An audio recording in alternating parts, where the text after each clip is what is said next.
Perkenalkan, nama saya Jersey Bertila Boskardina Nibas sebagai pewawancara dan di sini saya sudah bersama dengan narasumber. Ya, saya Kanti Weyanis, saya penulis dan advokat dan juga pengelola perpustakaan baca di Tebet. Selamat sore Mbak Kanti, saya sangat berterima kasih karena sudah meluangkan waktu di tengah kesibukan menjalankan perpustakaan dan membuat novel ini. Sudah meluangkan waktu untuk mengikuti wawancara. Kami sangat antusias melihat bagaimana Anda berhasil menggabungkan dunia literasi melalui reputasi Anda sebagai novelis dengan dunia bagian itu ya. Oke, kami sangat antusias melihat bagaimana Anda menjalankan perpustakaan dan juga sebagai novelis. Saya dapat berharap agar kami dapat mendapatkan insight-insight yang berguna dari Anda. Langsung saja saya mulai mungkin dari latar belakang Mbak Kanti ini. Bagaimana bisa Mbak Kanti menjadi seorang novelis dan bagaimana perjalanan Anda? Ya, oke. Ya, terima kasih. Saya Kanti, saya penulis, saya juga advokat. Jadi saya latar belakangnya sekolah sebagai pendidikan itu sebagai advokat, sarjana hukum dan juga lanjut sekolah LLM di Belanda. Tapi sebelum saya lulus jadi sarjana hukum dan jadi advokat, saya udah menerbitkan novel saat masih kuliah gitu. Jadi saya punya kecintaan yang mendalam terhadap dunia membaca dan menulis.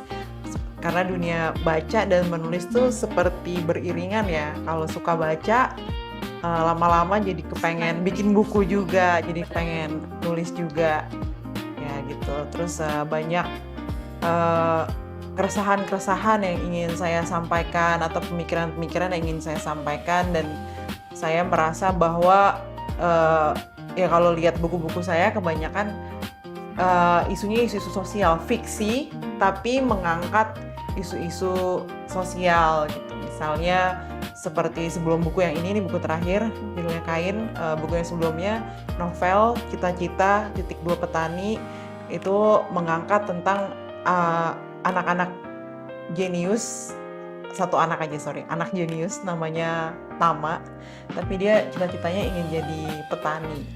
Di dalam cerita itu ada kritik terhadap sistem pendidikan Indonesia, juga terhadap masalah pangan kita gitu, karena kita kan katanya negara agraris tapi kita masih 80% itu pangan kita masih import gitu. Jadi ada banyak yang masih import, bahkan ada yang 90% masih import seperti gandum, seperti kedelai itu masih sampai 90%-nya import dari luar negeri gitu. Dan kayak yang bawang, ya garam masih angkanya 60%, di atas 50% tuh masih import. Jadi gimana bisa berdaulat tapi soal perut, soal makanan masih tergantung dari bangsa lain. Jadi banyak isu-isu seperti itu yang saya pikir ingin saya sampaikan supaya tidak kesannya menggurui dan berat. Itu saya buat di dalam fiksi gitu. Ya, buku fiksi, terus bahasanya juga nggak terlalu berat gitu, ditujukan untuk anak-anak yang udah remaja ke atas lah gitu, pembaca usia remaja ke atas. Karena penting nih buat generasi muda untuk menyadari situasi di Indonesia. Nanti mungkin kita bisa masuk ke cerita yang buku terbaru juga. Boleh Mbak. Ya, Mbak. Tadi saya dengar mimpinya tuh menjadi seorang petani gitu. Yang di tokoh itu. Iya, tokoh itu. Itu saya mungkin karena saya kurang banyak membaca cerita-cerita seperti itu, tapi pas saya dengar saya sedikit tertarik dengan tokoh yang bercita-cita ingin jadi petani karena isu-isu sosial yang ada gitu. Iya. Di buku itu juga bahas anak-anak lain yang punya cita-cita yang nggak umum. Ada yang pengen jadi komikus, ada yang pengen jadi pemain bola, ada yang pengen jadi bintang film.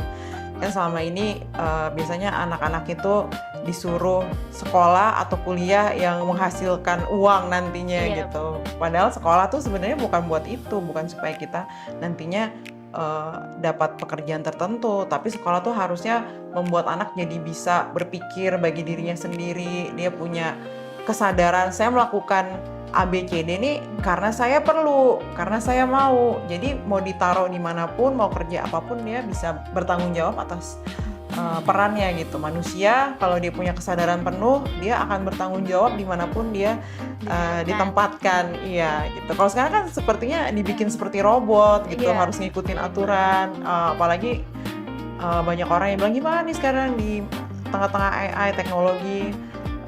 Ya saya bilang, saya nggak khawatir dengan AI karena saya punya kesadaran gitu ya, dan saya punya kesadaran bahwa saya itu tidak mau dikontrol oleh mesin gitu. Saya pakai AI, tapi sekedarnya aja, jangan sampai saya kecanduan. Jadi karena punya kesadaran itu kita bisa membatasi diri gitu. Nah, pendidikan yang ada di Indonesia tuh nggak seperti itu. Jadi gimana murid tuh diajarkan untuk meniru aja supaya nanti biar dapat kerja gitu, biar menghasilkan uang itu aja yang ditekankan. Dan diulang-ulang. Iya. Kayak kita nggak harus mengikuti society untuk mendapatkan semua itu gitu. Iya, kita harus jadi diri kita sendiri. Nanti kita bisa menemukan jalan hidup kita sendiri gitu. Ya. Baik, lalu konsep perpustakaan Anda ini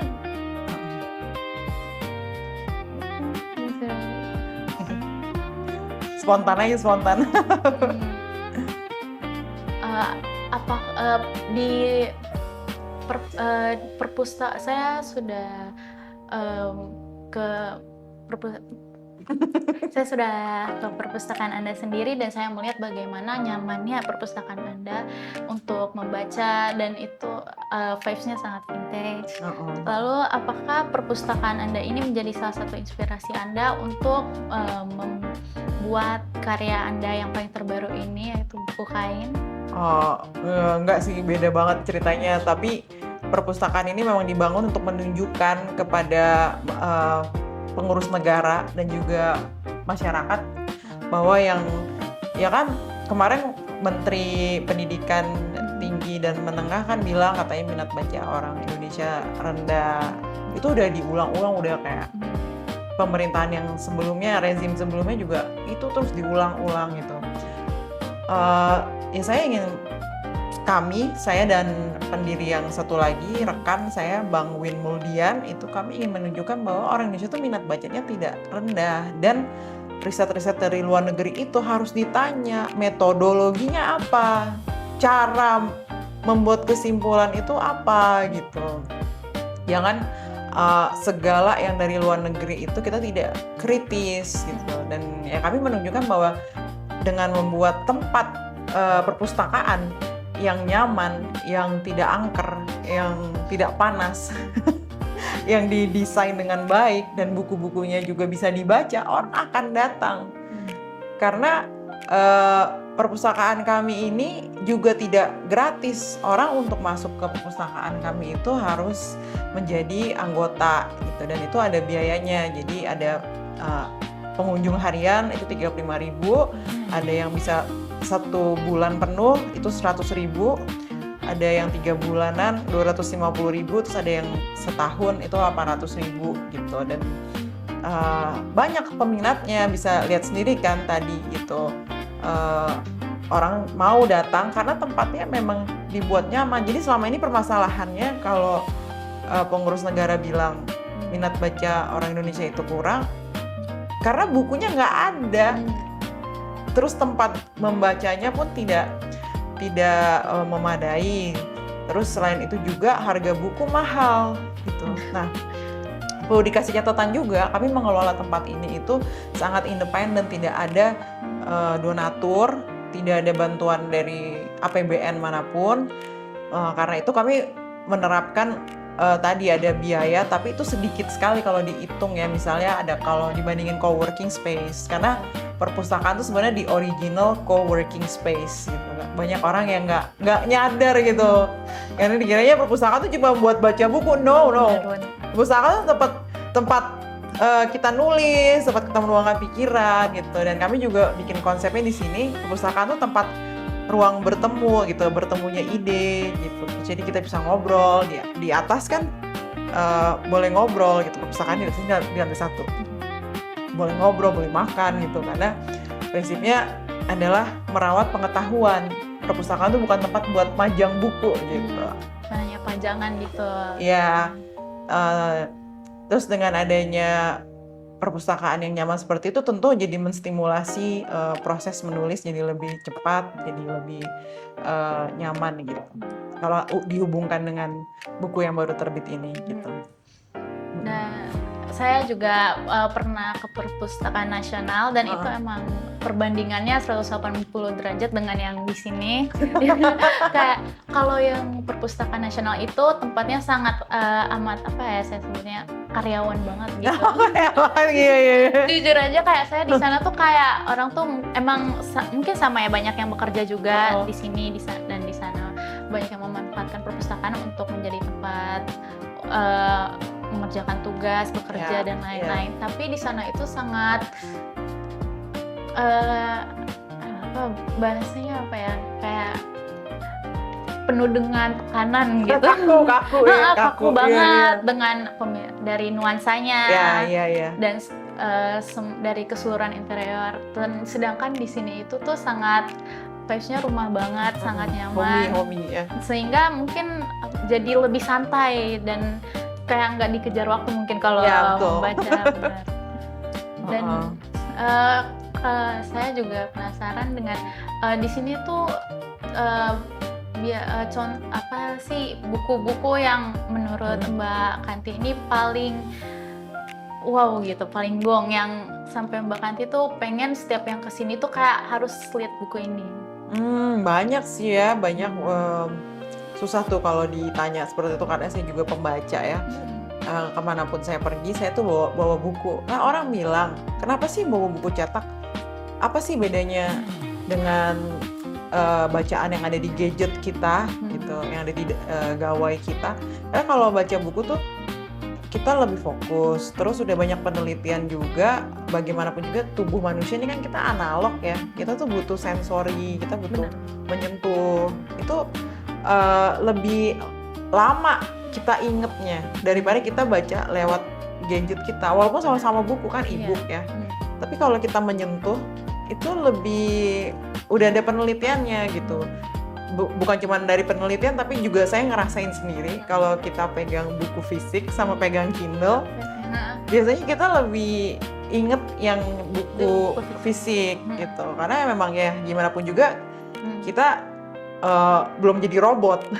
Kita masih dari darah, masih tulang daging ini, kita masih manusia gitu, masih butuh sesuatu yang kita bisa pegang bisa gitu. Rasa, kan? Ya, saya paling buku-buku. Jadi menarik ya di sini banyak buku tua juga ya, kayak ada buku yang saya suka. Bukunya ini ditulis oleh William Marsden, buku tua sekali. Awal abad 20 ya. Jadi yang aslinya kita punya, yang versi bahasa Inggris, yang versi terbarunya diterbitin lagi sama komunitas bambu Sumatera. Jadi bisa asik gitu. Oh, ini yang aslinya kayak gini, terus diterjemahin kayak gini gitu. Itu sih mungkin yang bisa dilihat ya sama teman-teman kalau datang ke sini, ada di atas bukunya. Terus setelah itu juga buku-buku klasik ya, kayak bukunya Pramudia Anantatur, itu udah umum ya, harus dibaca gitu. Percayalah, buku itu terlihat sangat tebal, dan itu kan tetralogi. Bumi Manusia itu tetralogi, ada 4 seri. Wah, itu ya, itu satu buku 500 halaman lah ya. Tapi percayalah, kamu nggak akan bisa berhenti baca, karena dia bahasanya juga ternyata tidak nyastra banget, artinya nggak berat gitu, mengalir. Terus itu ceritanya kayak agak detektif juga gitu. Iya, seru banget gitu. Maksudnya kita jadi ini kelanjutannya gimana, dan ada sejarah Indonesia yang nggak masuk di dalam buku-buku umum gitu. Jadi saya juga dulu waktu ngeliat kayak udah kalah duluan nih, kalah mental gitu, tebel banget. Pasti banget. Ternyata baca Kebayang. itu 4 cuma 1 bulan. Iya, itu Heeh. wah, pas selesai pasti nyesek Iya, banget ya. pasti kayak wah ternyata kok udah selesai gitu.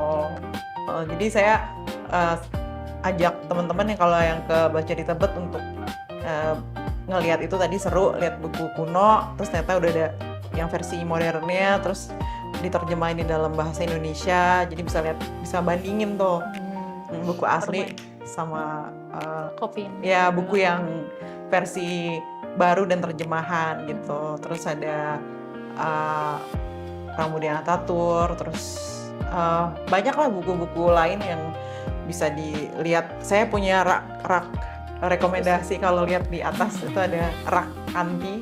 Saya udah rekomendasiin tuh buku-buku yang saya rekomendasiin selama bulan ini gitu. Baik. Nanti bisa Siap. dicek ya. Sip. Baik Ibu, karena saya juga ngerasain, karena saya juga baca dua-duanya kan, e-book dan buku fisik. Jadi emang kalau maksudnya buku fisik itu memiliki bau dan tekstur gitu. Jadi emang lebih mudah diingat daripada pegang di HP yang itu-itu aja. Nah, sekarang mari kita masuk ke buku Mbak Kanti. Nah, buku kain ini bisa diceritakan sedikit tentang apa sih isi dari buku ini?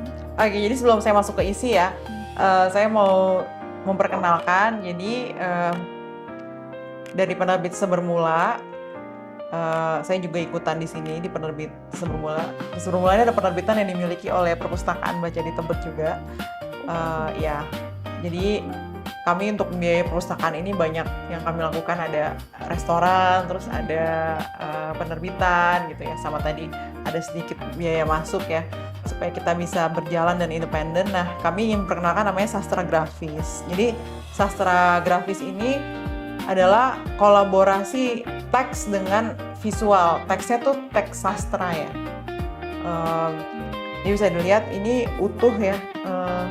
Awalnya dari cerpen, ini kain, udah diterbitin antologi waktu itu sama penerbitnya dari Gramedia Pustaka Utama. Terus sekarang kami terbitkan dalam format sastra grafis, karena untuk lagi-lagi nih supaya membantah minat baca orang Indonesia itu rendah, orang Indonesia malas baca. Ya habisnya bahan yang dikasih kan nggak bahan yang dikasih nggak bagus, terus buku mahal, buku-buku gratis yang tersedia itu sulit dibaca ya. Jadi kan menghadirkan, oke, boleh ada gambarnya, tapi teksnya juga harus serius. Gitu. Bisa lihat gini. Jadi ada gambarnya gitu. Nah, kalau dari, tapi ini untuk hampir segala usia sih, tapi lebih baik udah remaja ke atas ya, karena ceritanya agak berat. Nah, secara umum, secara cepat, ini kisahnya tentang Ali.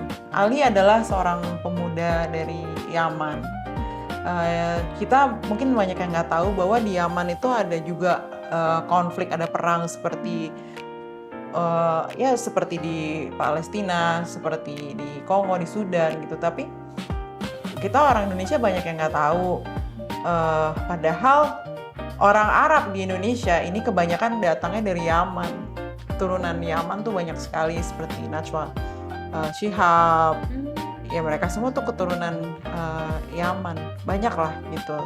Nah, terus saya ingin mengajak melalui buku sederhana ini, buku tipis ini 40 halaman, melihat bahwa ada konflik di Yaman dan bercerita mengenai bahwa perang tuh nggak enak gitu. Siapapun orang itu tidak ingin ada perang gitu, karena perang itu merugikan kedua belah pihak, baik yang siapa sih pemenangnya gitu, baik yang diserang maupun yang menyerang tuh sebenarnya sama-sama rugi, karena perang itu kan kehancuran ya. Terus Ali ini apa hubungannya sama kain? Dia lari dari Yaman, dia lari ke Oman, karena Yaman dan Oman itu berbatasan langsung. Jadi banyak pengungsian Yaman yang pergi ke Oman.